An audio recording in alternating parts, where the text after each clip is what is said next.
Hi and welcome to This Week at the Daily. Today we're sitting down with Emily Lustig, the Central Student Government's new Vice President. Emily, why don't we start by hearing a little bit about you? I'm a senior in LSA.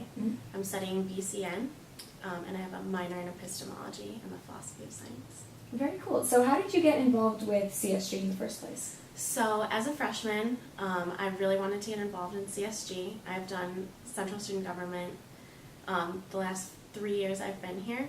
So first I started as an assembly rep. I ran as a freshman. So my sophomore year I served on the assembly. And then the last 2 years I've served as the Safety and Security Commission chair. Okay, very cool. So you kind of mentioned to me before you're not particularly interested in politics. So what is your passion in student government? What really gets you, excited about it? So I think student government has so much potential to impact the lives of every student on campus. So I'm really passionate about helping people, and I think CSG is the place to be. So we are the central governing body, so we have the ability to impact all 42,000 students on campus. That's amazing. So tell me a little bit about the process of the appointment, of getting the vice presidential, slot, and kind of what happened with Megan. I know people have kind of been a little bit curious about that situation. Yeah, so unfortunately Megan was unable to fulfill her duties and had to step down due to an injury. So she's okay, but she's getting treatment, and it's a pretty intensive treatment plan. So unfortunately she's unable to really expend the energy and commit the time. And she is so phenomenal that I know it really took a lot for her to have to do that.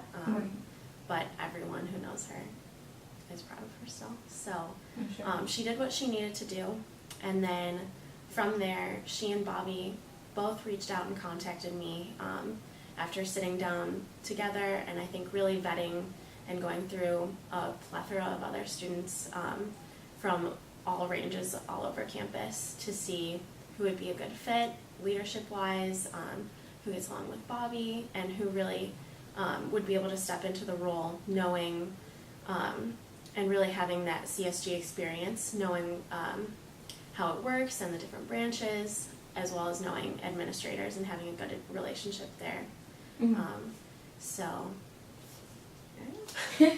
Great. So tell me a little bit more about the interviewing and vetting process. I think you mentioned before in the beginning you didn't exactly know that you were necessarily being interviewed or considered. No, I didn't. So until Bobby and Megan both reached out, Bobby and I had been in close contact over the summer, kind of talking about a lot of the goals for CSG for the year anyway, because I've been so involved. And we kept meeting and talking more and more, and then in the probably week coming up to when he and Megan approached me, he and I had actually met 2 different times. And it was business as usual, but that was, I guess, the start of it. So has it just been a whirlwind, kind of jumping into things? Have you been having a ton of meetings, I can imagine? Yeah, an overwhelming amount of meetings, but it's been good. And I knew that's what I was stepping into. So it's a busy role. My job is really to meet with people and try and collaborate and really be a resource to the students as vice president. So I'm meeting people from all over campus right now, kind of reintroducing myself and getting really integrated into the role early on, which is definitely necessary. So what's I'm next? excited. Looking ahead. So actually, a really pressing, prominent issue is Bobby and I, as well as John Lynn, just presented a resolution to save Airbus. So that's our CSG-sponsored bus that runs from 3 different spots on campus: North Campus, the Hill, and then on State Street for all of our breaks to Metro Airport. So there's an issue at the airport where, due to a new contract that they have with Metro Cab, we believe that's why they've moved the stop. So it's much, much harder for our students to get on and off the bus. You have to walk between the wheel wells of 2 charter buses to get onto the bus, which is problematic for students with disabilities. And then they actually share the spot with several other coach companies. So they're fighting for 3 spots. We had almost 14,000 riders last year in total. Oh, wow. So it's obviously important to the students, so we're going to fight on behalf of those students. Absolutely.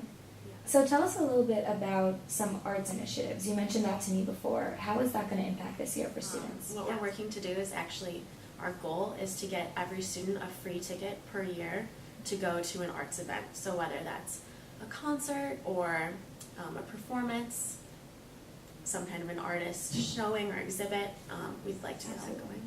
Cool. So a little bit kind of switching gears more personally, what are you most excited for this year? I'm really excited for this opportunity. I really, really love being a voice for my constituency, and I want to make sure that I can really represent what the students want. So, really big on collaboration. I think getting a lot more grad student involvement this year would be great. We have so many grad students on campus, and their voice is equally as important as everyone else's.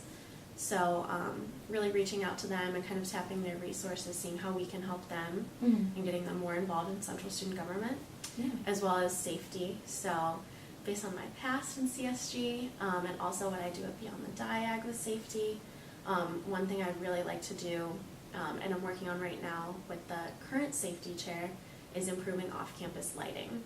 So there's a 5-year moratorium on city lights in Ann Arbor. And the ordinance is up next year, so this year is when they're doing all the planning.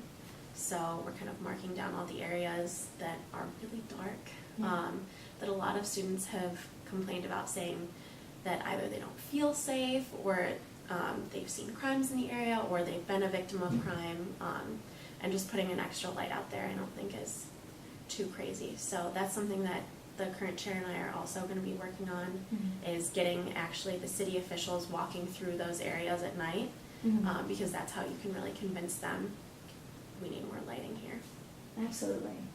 So tell us, again, on a more personal note, just something interesting that not everybody would know about you. I'm fluent in Spanish. I've actually had Spanish since age 5. We started learning Spanish in kindergarten, and then all through elementary school and middle school I've had it. So I actually had a chance to go to Spain this summer, and was actually able to use my Spanish skills in the setting. It was actually my first time officially being out of the country. So, really? Yeah, got my passport stamped for the first time. Great. Well, thank you so much. Thank you.